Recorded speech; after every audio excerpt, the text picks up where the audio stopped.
August 1914, sa isang bundok, habang nag-aantay ng utos ang mga sundalo ng 6th Artillery Regiment ng Drena Infantry Division ng Royal Serbian Army, ay nakarinig sila ng iyak ng isang bata. Hinanap nila ang iyak na iyon at nakita ang isang 8 taong gulang na batang lalaki na tumatakbo papalapit sa kanila habang humahagulgol ng iyak. Agad na nilapitan ng mga sundalo ang bata at tinanong kung napano ito at kung saan ito galing. Habang umiiyak, pabulol na sinabi ng bata na merong mga masasamang kalalakihan ang pumasok sa kanilang nayon at sinaktan ang kanyang buong pamilya. Ang mga sundalo ay naawa at nagalit. Halos lahat ay gustong gumanti para sa bata at lumapit sa kanilang general para humingi ng permiso.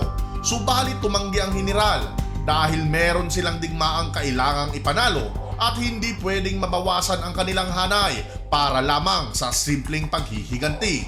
Pero dahil pati siya ay galit sa mga nanakit sa pamilya ng bata, kaya inatasan niya ang nag-iisang sundalong si Milos Mesovic para sa isang solong pag-atake.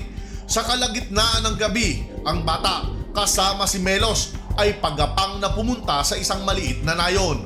Doon ay natagpuan nila ang mga kalabang sundalo na inuokupahan ang buong nayon. Magkasama silang pumasok ng hindi nakikita sa loob ng nayon. Hinagisan ng granada ni Milos ang mga nakaumpok na mga sundalo sa gitna ng nayon. Nagkagulo ang mga kalaban. Tumakas si Milos at ang bata nang walang nakakapansin. Ang pangalan ng bata ay si Momcelo Gavrich. Pero bago ang lahat, ay huwag kaligtaan na mag-subscribe sa aking YouTube channel at pindutin ang bell notification para maging updated sa aking mga bagong video na i-upload. Maaari din kayong mag-follow sa aking Facebook, Instagram, Twitter at TikTok account. Tara na at ating tunghayan ang paksa sa videong ito. Ang dalawa ay bumalik sa kanilang kampo. Ang mga nag-aantay na mga sundalo ay nagpalakpakan at sinalubong sila ng hiyawan at pagpupugay.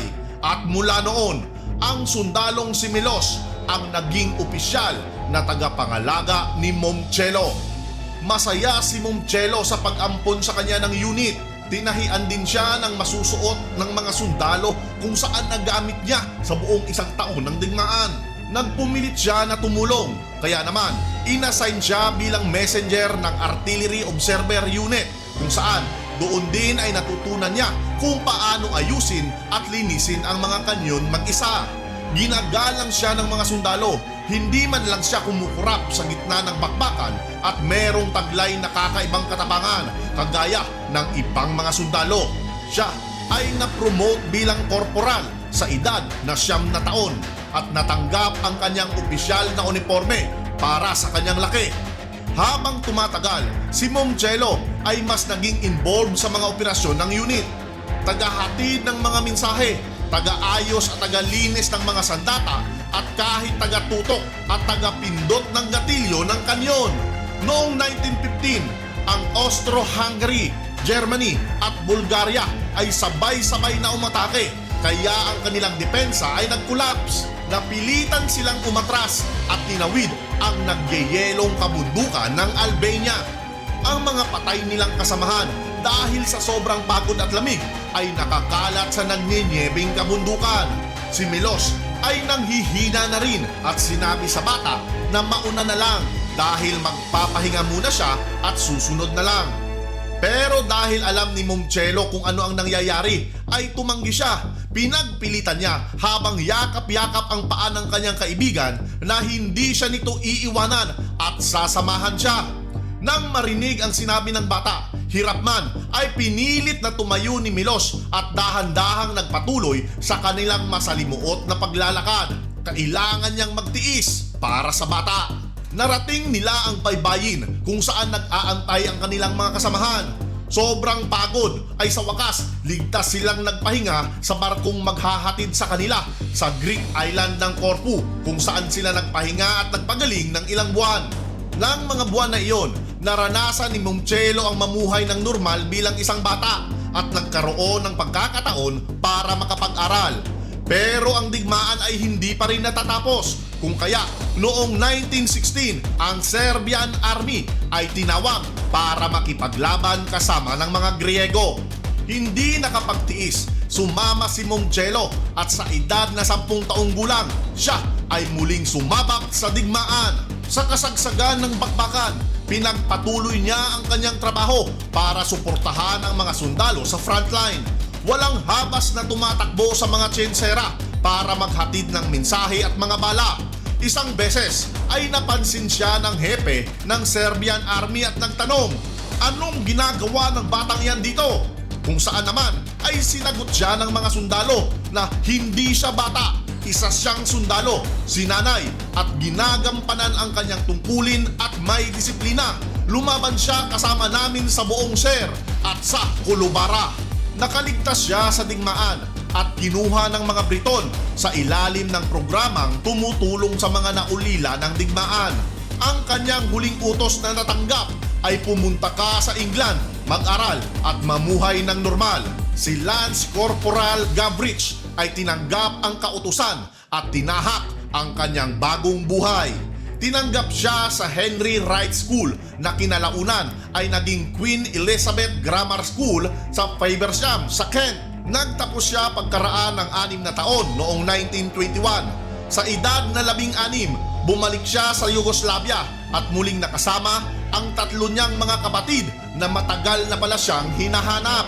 Doon ay lumipat siya sa Belgrade kung saan nakuha niya ang kanyang driver's license at ang graphic designer certificate.